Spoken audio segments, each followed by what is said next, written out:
I can't walk around with a T-shirt with my name on it saying vote for me and go in the voting booth. It wasn't posted anywhere, and the people that were working there didn't know themselves. No, They that's the would have law. told me that. I'm telling you, that's the Well, law. I'll tell you, I didn't know, and other people didn't know.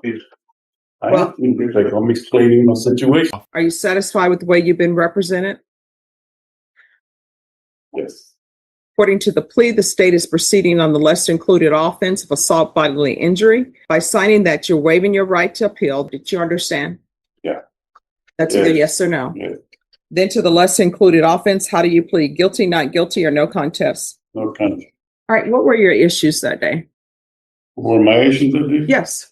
Well, I couldn't believe it was happening because all I wanted to do was go vote. No, the problem was not you going to vote.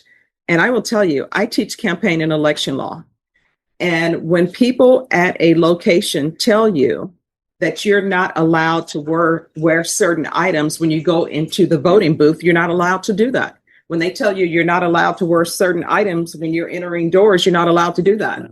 They told me it wasn't posted anywhere, and the people that were working there didn't know themselves. No, They that's would the have law. told me that. I'm telling you, that's the Well, I'll law. tell you, I didn't know, and other people didn't know. I'm explaining my situation. That doesn't seem that anybody's heard yet. Oh, well, let me just tell you what it says in here in the police report, because maybe you didn't read it. It says you were walking in and the person, they have judges who are there for voting and they have people who are working there, who work there. It's yes or no. It's not They were working there and they told you you needed to remove your hat because it was not allowed inside the voting area. And that's the law. And that's always, but here's the thing. That's the law. It's always been the law. For example, I can't walk around with a T-shirt with my name on it saying vote for me and go in the voting booth. It's not allowed. Once you get to a certain point, and it's that 100-yard line that they have, when you cross into that area, you're not allowed to be in line with T-shirts about who you support. You're not allowed to do that. Yeah. That's the law. And then when people tell you that, you can't start hitting somebody. And it says on here that your wife even tried to stop you. Man, that's all incorrect. Do you want me to explain? Can I explain? Sure. And if you want a jury trial, I'll give you one. Well, I'm not talking to you. I just want to explain because it's incorrect what they're saying. I was in line for 45 minutes before I actually got to vote. They asked me to remove my hat then after I was standing there for 45 minutes. So I removed it. I put it in my lower back. I went through the whole voting situation. When I went out the other side, this person that had already harassed me in 2 other previous times that I went to go vote in a different location was again there. I walked away from him twice, 2 other times when he was verbally harassing me. Okay, this is the 3rd time. And this 3rd time, I walked away from him again twice.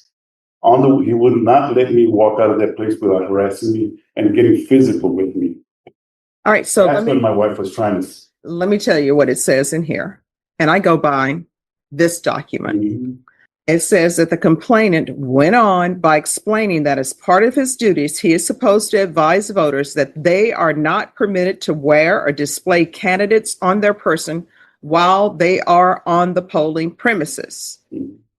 It says he observed an older adult male inside the polling premises, and you had displayed campaign material, which was your hat. He observed the violation. He contacted the male and advised him that he would need to refrain from wearing the hat while on the premises. The complainant explained that the male complied with his instructions while he was voting, but then put the hat back on as he was making his way to exit the premises. At the time, the male was still inside the building and clearly well within the premises. Due to still being well within the premises, he approached you again and advised you to remove the hat while he was on the premises. The male, that's you, explained that he was on his way out and refused to comply. And it says he began to follow you and told you again to remove your hat. And as you were about to exit, you struck him on the chest and facial area several times with your fist, causing him pain and discomfort. And then that's when you left. I don't know why when people go to places, how hard it is to follow instructions. When they say you can't do something, you can't do it. And if you want to complain about it, complain to your legislature. If you want to wear campaign materials inside a location while you're voting, if you want to wear it within the 100 lines, because they have those lines marked with a white, sometimes yellow line. If you want to do that, then you need to write your legislator and say, look, you need to change these rules because I want to wear my campaign gear inside the area while I'm voting. But for now, you're not allowed to do that. And you need to follow the rules. How old are you? 4. All right, you're 64 and you're up here fighting at and I don't even call it fighting because it doesn't say that he ever even hit you back. Yeah, of course. And so you're up here fighting with somebody who's just trying to do their job, help people come in and vote and go on your merry way. And they're not even paid enough money for somebody to be hitting on them. So it appears to me you do have anger issues. No, I don't have anger. Like I said, I walked away twice. And in the situation, I walked away twice. To say anything in there where he followed me all the way and he screamed in my ear. I have hearing difficulties from my time in the military. I didn't hear what he was saying. I was walking out and he was quite a ways. Did he not tell you to remove your campaign gear? No. And that you were not allowed in the area? That was after the fact when I had already gone out. I was in the library section already. Let me just tell you, within that 100 line, you are not allowed to wear campaign gear. Now, if you're saying what's being said is untrue, then you need to set this for a jury trial because I go specifically by what's in the police reports.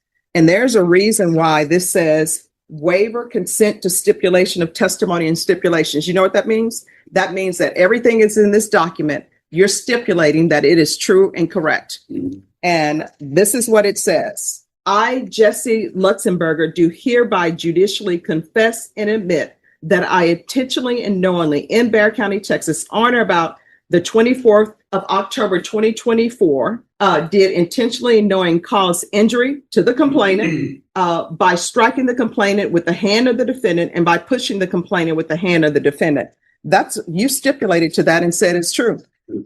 Anything about him punching at me first? What I'm telling you is you're saying this is true. You've stipulated to this. Now, if you're saying he punched you first, then maybe you want a jury trial and you want to say it's self-defense. It's on video. The only reason why I'm accepting that is because I don't have the money to continue. Or of course I would defend myself. All right. Does he want a jury trial? No. We're accepting the plea. Is your wife, is somebody here? My wife is here. Oh, she said, no, you don't want a jury trial. Okay, no. All right.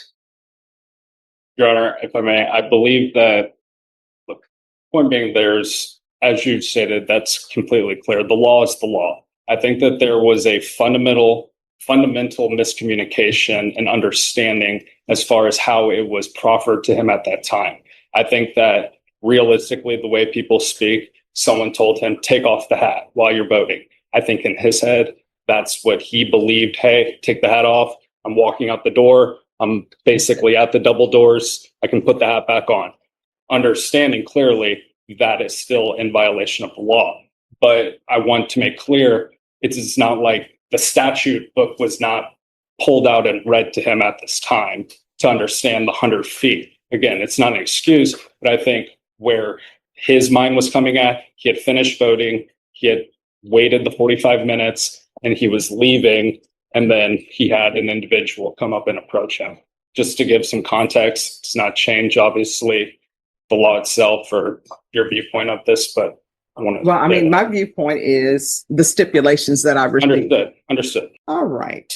There's going to be a $500 fine, 2 years deferred adjudication, 200 hours of community service restitution. There's going to be the hostility management course, regular reporting by Zoom or in person, regular random UAs, field visits 1 time per month for 6 months. And there's to be no contact with Mario Montemayor.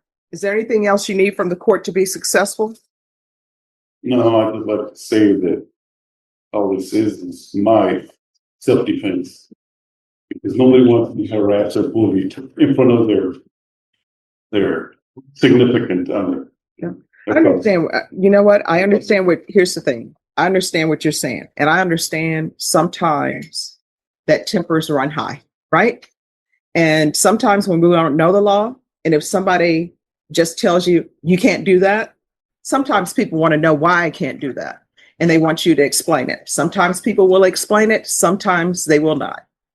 For example, I try to explain everything so people will know why things are happening. So now you know, and I'm telling you. Yeah. And vote. So here's the thing. This is what I'm telling you. When you see, if you go vote again, when you see that line, you are not to cross that line with any campaign materials. And that's why when you see candidates who are out there talking to people, they're not allowed to go past that line. You know why? Because you are not allowed to campaign past that line. And wearing T-shirts or any type of hats or anything for whatever candidate you support, whether you say anything or not, that's considered campaigning. And legally, you're not allowed to do that. And if people want to change the law where they can wear their campaign shirts or whatever beyond that line, you have to do that with your legislator. My job is just to follow the law. You understand? Mhm. Yes, ma'am. This happened in Georgia and it happened in South Carolina, I think, and the people still got to go and went on their way. Well, this Different place, right? this Texas, Yeah. you do not have the court's permission to appeal. Do you understand? Yes, ma'am. All right. In the end, the judge made it clear that ignorance of the voting rules did not excuse what happened. The defendant accepted a no-contest plea and received 2 years of deferred adjudication, along with a $500 fine, community service, anger management requirements, and no contact with the complainant. What started as an argument over a campaign hat ultimately became a costly lesson about knowing the rules before entering the polling place.